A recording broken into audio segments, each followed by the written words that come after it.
200 बड़ी कंपनियों के मालिकों की लिस्ट निकालो, ठीक है? में से 90% के कितने मालिक बताओ? कितने?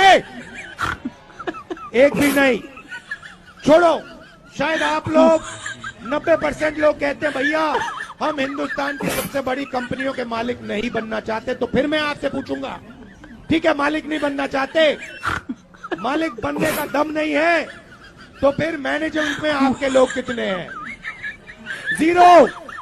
तो प्राइवेट कंपनियों, सबसे बड़ी प्राइवेट कंपनियों में आपका एक आदमी मालिक नहीं, आपकी सीनियर मैनेजमेंट में एक बंदा नहीं, ठीक है?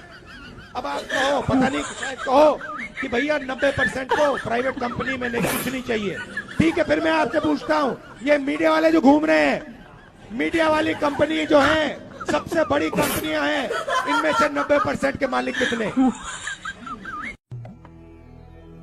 जिस राह पे तुम चल रहे हो बेटा, एक दिन पूरी तरह फंसोगे।